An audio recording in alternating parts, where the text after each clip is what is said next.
«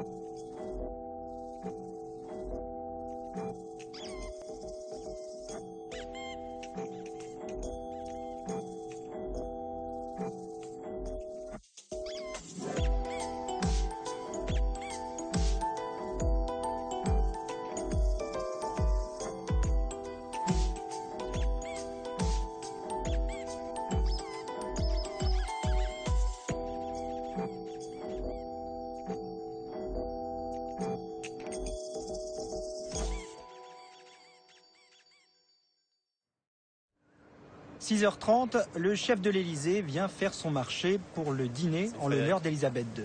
Merci. Salut chef, ça me fait super plaisir. Ça va? C'est bien. Bon, merci de ton accueil. À 35 ans, Guillaume Gomez est le plus jeune chef des cuisines de la présidence sous la Ve République.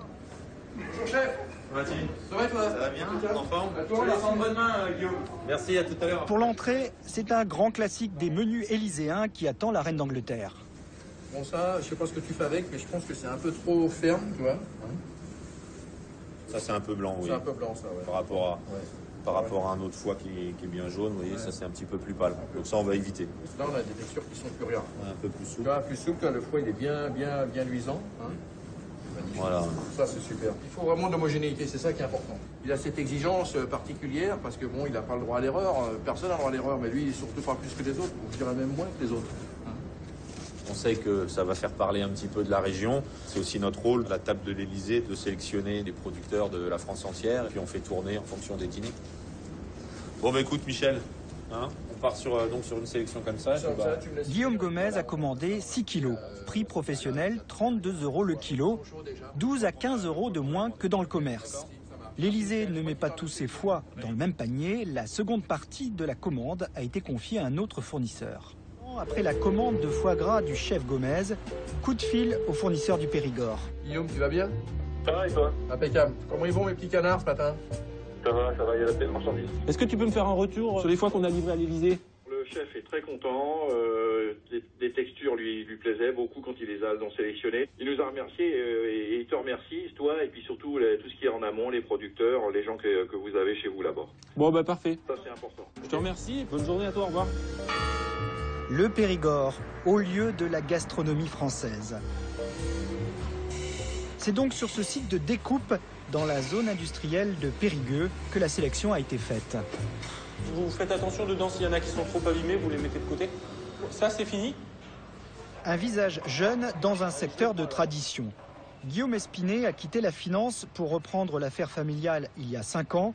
Ici, la sélection des produits, c'est l'affaire du patron. La commande de l'Élysée, oui, c'est moi qui l'ai préparée un lundi matin. Comme aujourd'hui, je l'avais préparé en premier, comme ça j'étais sûr d'avoir le maximum de choix. Mais c'est vrai que j'ai fait particulièrement attention quand même. Donc on peut dire que j'ai été plus vigilant que d'habitude. Donc pour l'Élysée notamment, il faut que ça soit irréprochable, quoi.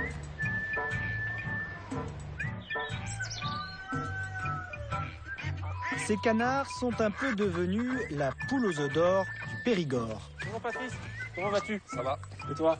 Ça va, merci. Bon, ça se passe bien? Bon, nickel, pas de soucis. Bon, les petits canards, ils vont bien? Ouais, ça va, ouais. Ils se portent bien, ils ont 8 jours. D'accord. Voilà. On peut aller voir les gros en premier, là. Entendu. Allez. Comme beaucoup d'éleveurs du coin, Patrice Toloux a abandonné la fraise pour le canard en 2000, plus rentable.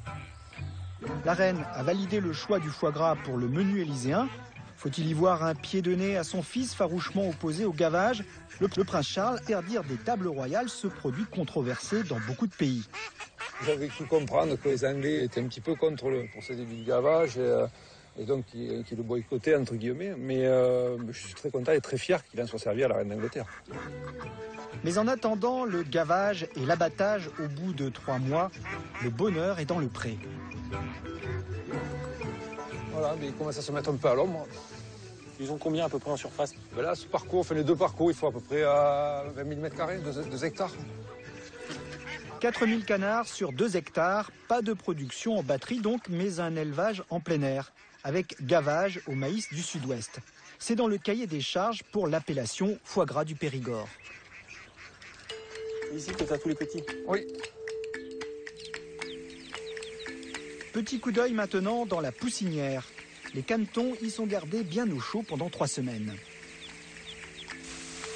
De la fourche à la fourchette présidentielle, belle consécration pour le foie gras du Périgord, 4e région de production en France. L'origine du produit est aujourd'hui protégée au niveau européen. La filière a fait le ménage pour défendre un savoir-faire local mis à mal dans le passé. Dans les années 90, on pouvait très bien acheter du foie gras à l'étranger et le marquer foie gras du Périgord, puisqu'il n'y avait rien qui interdisait de le faire. Aujourd'hui, il faut protéger le nom, il a une image, il est reconnu. On n'a pas envie que du foie gras qui provienne d'autres pays ou d'autres zones puisse s'appeler Périgord, puisqu'il y a un savoir-faire ici et on veut pouvoir le maîtriser.